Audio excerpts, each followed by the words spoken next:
The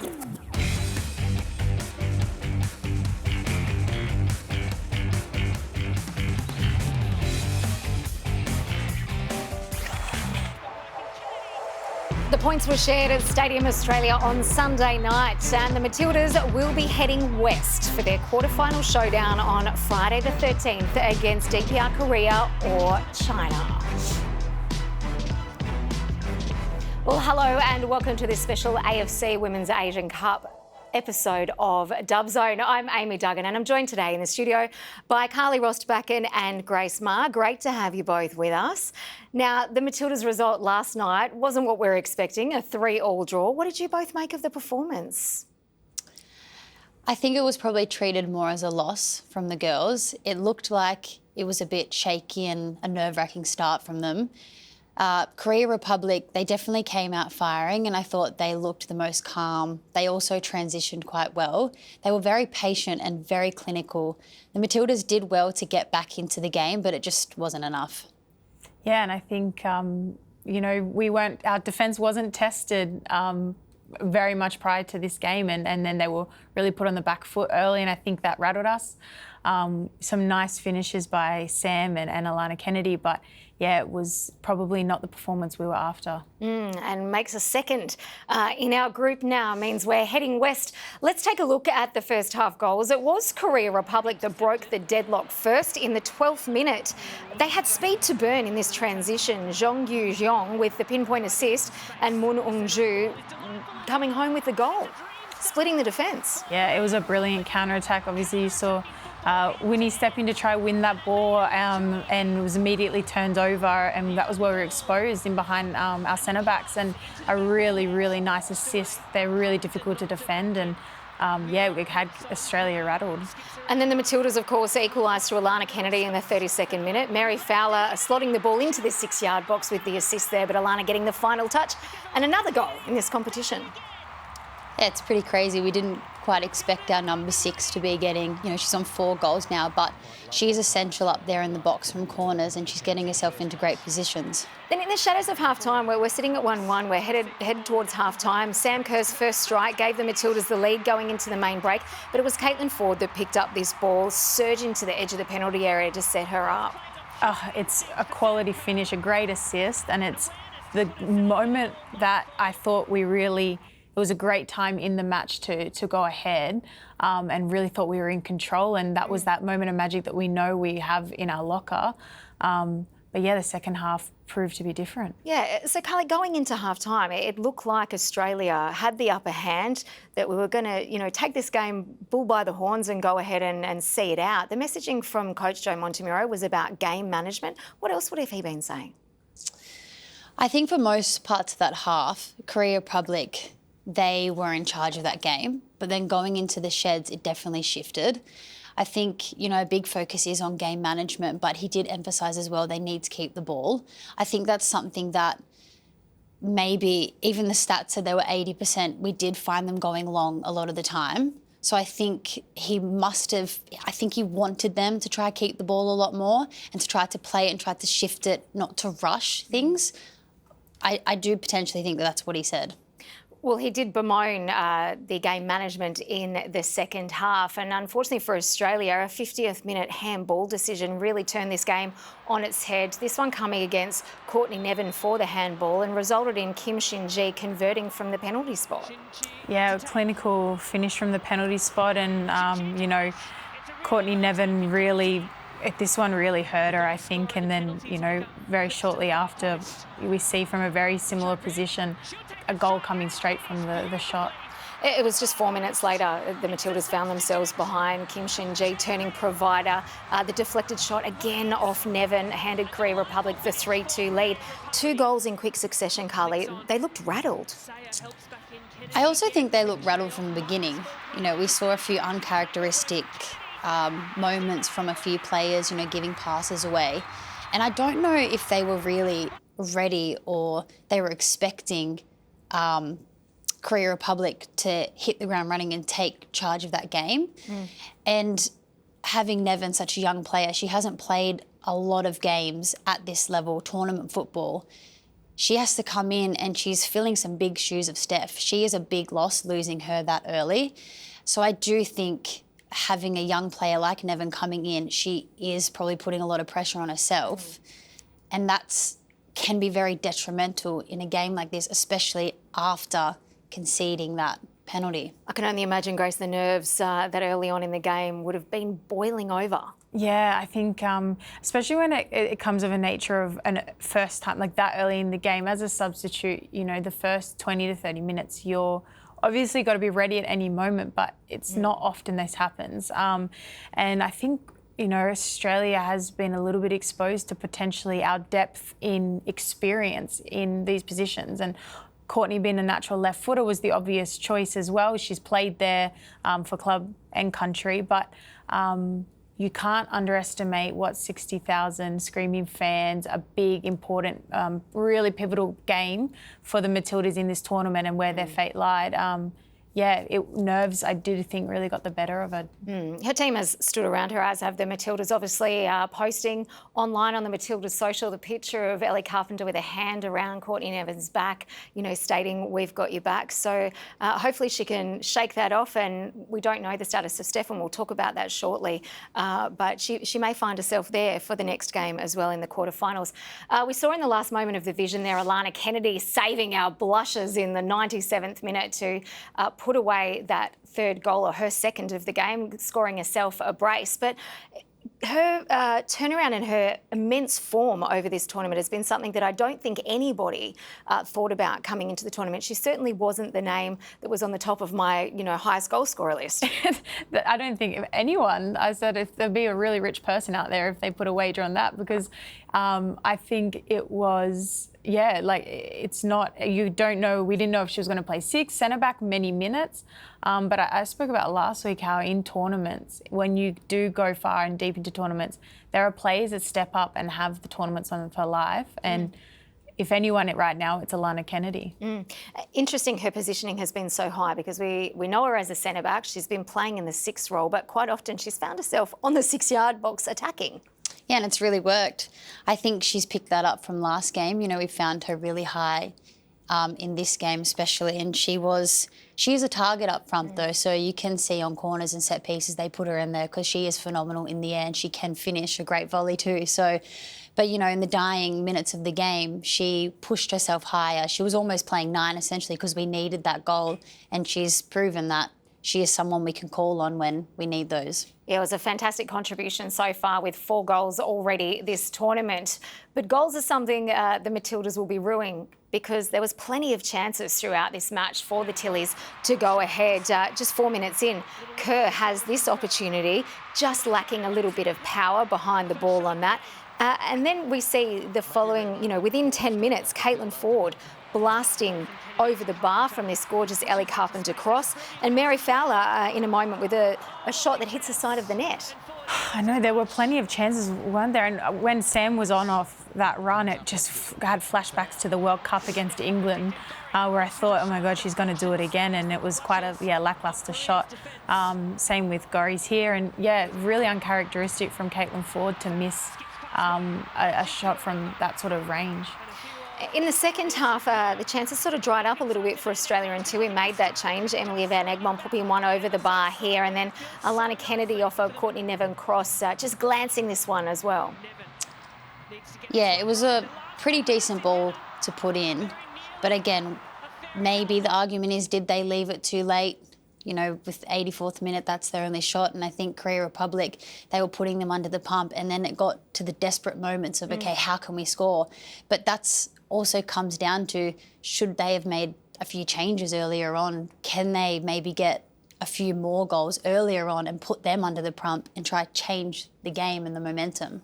Because it could have been a different game, and I guess off the back of Joe mentioning game management, it begs the question of when was the trigger point and what was the correct time to make those changes, Grace, and bring on something else up front or something in midfield. And it wasn't until the 84th minute we really changed formation to a 3-back and went after this game. Yeah, and we're not talking about, obviously Alana got the goal, but we weren't talking, we needed 2 goals. A draw and a loss was the same result for us. So, it does beg the question as to why. I know Joe mentioned in his post-match interview about the concussion substitute coming through and how that might have affected his decision making. But at the end of the day, they could have come in earlier. And this really would have changed the way you set up for the game, of course. Steph Catley, vital in that left-back role. The 6-minute, cops a ball to the head, worse for the wear after that cross from Koei Yu-Ri that struck her in the face. You saw Nevin come on. Catley battled on, but it was only 10 minutes later they had to make this change. That would obviously change things, and as you said, some confusion, some controversy over whether it was a concussion change or just a straight substitution. Yeah, and having Steph, who is a very important person on the pitch, she's not only just vital for her technical abilities and the way she plays, her presence on the field adds a lot as well. So taking her off, she is a leader. It will cause a bit of hesitation amongst the group potentially, and it does change a lot of things, and maybe it changes a lot for Korea Republic as well, going, okay, maybe now we can target their left side a little bit more. Can we go down this side? Nevin is a young player. They certainly are big shoes to fill, and obviously had an impact on plan changes in the second half. Let's go now to Australian national team coach Joe Montemuro, who wasn't very happy after the full-time whistle. Look, I mean, you never doubt the fight. You never doubt the confidence in the fight. But we need to manage games better. We just need to manage games better. We were very patchy tonight, and I think when you play against a quality team, you're not going to, and they can retain the ball. It's not going to, you're not going to get the result you want. I think we were just careless. We were just careless in certain things. We didn't get our distances right. Probably the ball speed was a bit too slow at times. It's a pity because the first half especially, we sort of adjusted it tactically and it worked. Then second half, the whole idea was to manage the game, and we got ourselves caught. Patchy, the ball speed not fast enough, careless, some of the words that Joe Montemuro has used following this game. Grace, you in agreement? I think so. I think his emotions probably were still running quite high after that too, and he's known to be quite honest when he comes to talk to the press. So, yeah, I think it would be really frustrating as a coach if you've asked your team at halftime to manage the game, come out, no one plans to give away a penalty with a handball, but I think it was probably the reaction to then concede 3 minutes later that really frustrated him, because now it was a matter of 2 goals to go back ahead. So, yeah, we talk about things that are coach killers, and penalties are certainly one of them, and I think he has a right to be frustrated, but he has to put all that attention now into the next match. Well, there were certainly no excuses from Caitlin Ford, who took full responsibility for their failure to secure the 3 points. Yeah, I mean, I think we have ourselves to blame. We had a lot of chances, myself included. I think, we put those away early on. It's a different game, and I think, we let them through too easy and conceded too easy. So, we have to win from now on to win the tournament. That's what we've came here to do. It's one step at a time, and, we've probably made it a little bit harder for ourselves, but that's kind of the games we play for. So, it's a harder route, I guess, but, we just have to recover now and prepare the best way we can. A very honest reflection from Caitlin Ford there following that 3-3 draw. Carly, you have to agree with what she said. It's difficult not to. Yeah, and like she said, it's very frustrating. They did have a lot of chances. It's very uncharacteristic, I think, from Caitlin Ford to put that shot over the bar. Even Mary's chance, she hit that very hard, and I would back her 100% to put that in the back of the net. So even little things like that, but in tournament football, it does come down to being clinical, and unfortunately last night it just didn't go their way. And potentially being ruthless earlier in the tournament as well, Grace, because that 1-0 win over the Philippines is now, should it have been 2, should it have been 3, and would it have made a difference? Yeah, if you don't leave anything to to wish and hope, and you want to be in control of your own destiny, sometimes, the way the draw falls when you've got this big matchup as your last group game is almost worse, because you don't know what you need in those easier games. But at the end of the day, you have to beat everyone to win the tournament. So they might do it a harder road with a bit more high pressure over in Perth, but that doesn't mean they can't do it.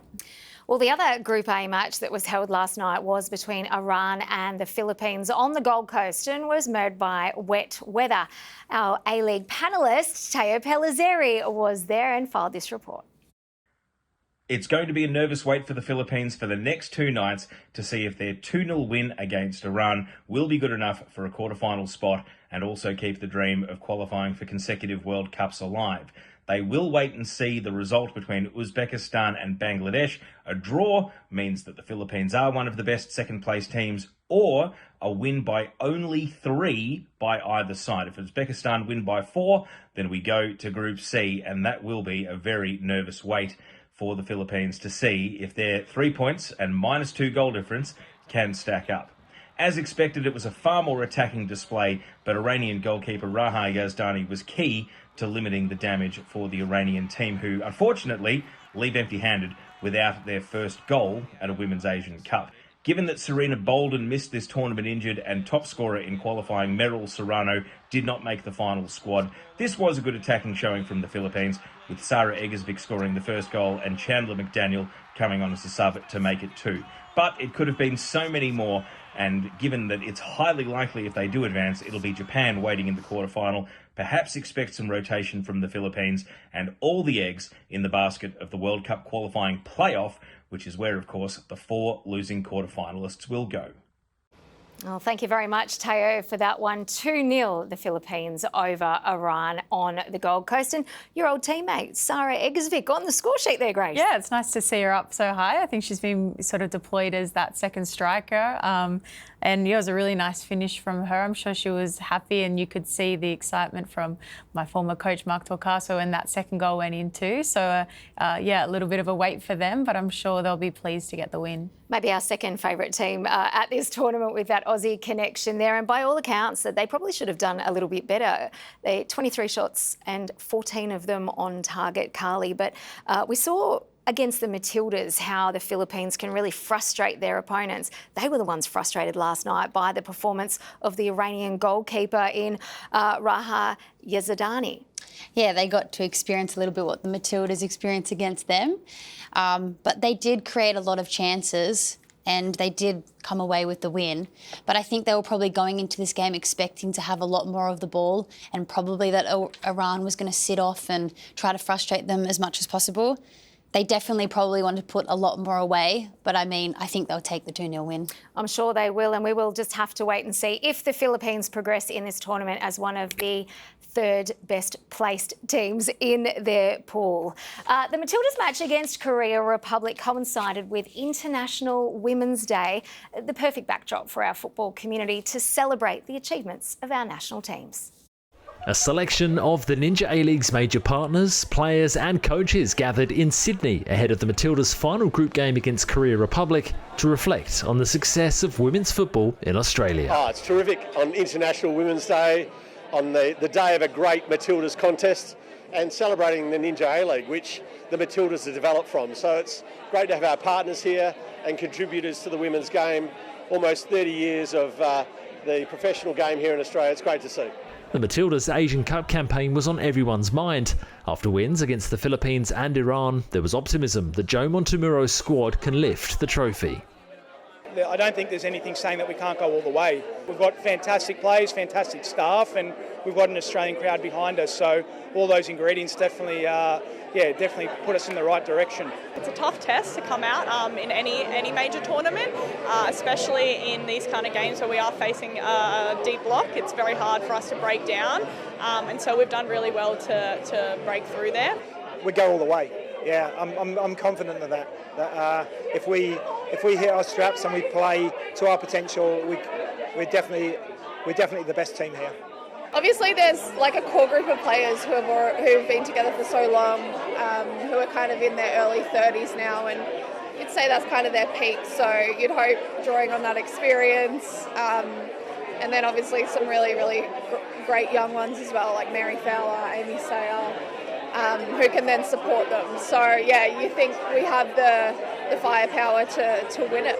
Young Matildas coach Alex Epakis was also full of praise for the technical quality of the next generation. what's really shining to me, or through for me at the moment, is the competitiveness and the mentality. I think there's a real grit and determination at the moment.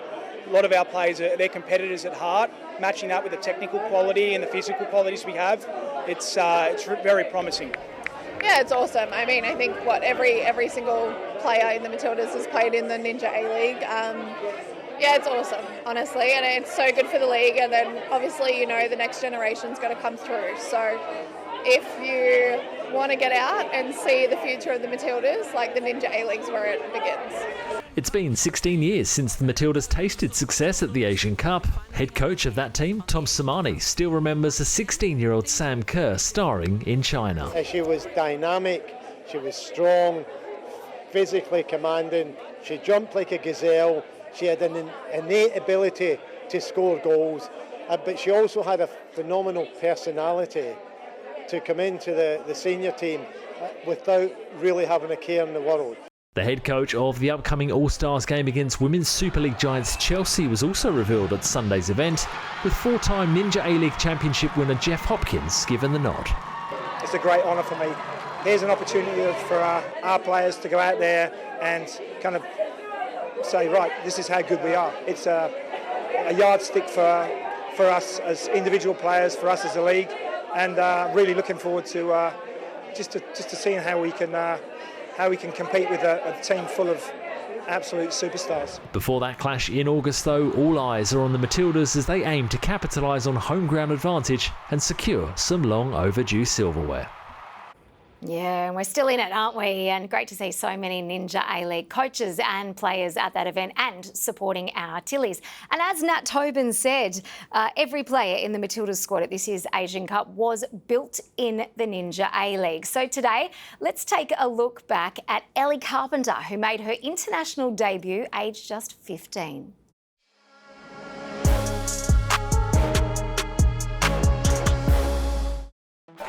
Here's Carpenter, 3-on-3. Excitement builds. Malouti stays onside, flag stays down. Chance for Canberra United. Opportunity for O'Sullivan! And she buries it! And Canberra United lead 2-0 against the champions. Carpenter can make the run in behind, especially when Simon can drop it on a dime like that. Emsley, little 1-2. Carpenter opening up an angle here. Still Ellie Carpenter. Oh, what a goal from Melbourne City! On track for the Premier's plate, and Ellie Carpenter has scored a special goal. As Carpenter cuts inside, Van Egmond makes the run. Carpenter was looking for it. Now she has a tap in, and she does have two. Ellie Carpenter is thinking about a hat-trick tonight, the way she's going. It's a very warm and hearty congratulations to the 2020 champions, Melbourne City!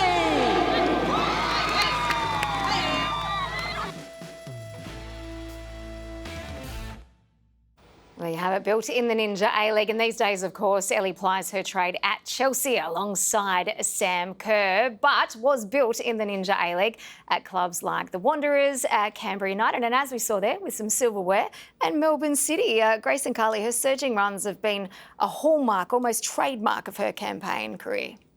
Yeah, we definitely look at Ellie and we know that she is that really athletic person who bombs up and down, never stops, is so fit, and she's always been like that. I remember playing with her at Canberra and she was a person that we could rely on. She also played midfield with us there, which is, we don't really see her there much anymore, but she's always been fantastic and she was always great to play alongside. Grace, fast approaching cap number 100 for the Tillies with 5 goals to her name and, you know, proudly coming from the Central West District of New South Wales. Cowra is her hometown and her district junior soccer club. Yeah, being born and raised in till I was 7, I should say, in Dubbo in New South Wales as well, country South Wales. Yeah, I think the whole community out there is very proud. And Claire Hunt from Grenfell, there's a few country New South Wales girls that are now playing their trade over in the WSL. So yeah, fantastic character. She's still a little country girl at heart. Even with all the accolades she's collected over her career, and yeah, she's just a brilliant player, and we're very lucky to have her one of the best right backs in the world. Playing here on home soil at the moment. Yeah, it is wonderful. Bombing down the right-hand side, as you said, with that powerful strike and provider of good quality crosses as well. That is Ellie Carpenter. Back to the game, Australia against Korea. And we put the poll out online asking you, who was the best on park for the Combank Matildas? We asked you to let us know your thoughts. And look at that. Alana Kennedy overwhelmingly taking this one out with 82%. Definitely can't argue with that after 4 goals already and almost on top of the Golden Boot standings, I believe, for the tournament too. Yeah, not something we expected, I don't think. But it's nice to see her. It looks like she's got a new leash on life playing at 6. So for me, it would have to be Alana Kennedy, of course, as well. Yeah, I don't think there was going to be any questions about that. She's come through, and I hope that she takes that form into next match because we're going to need everyone.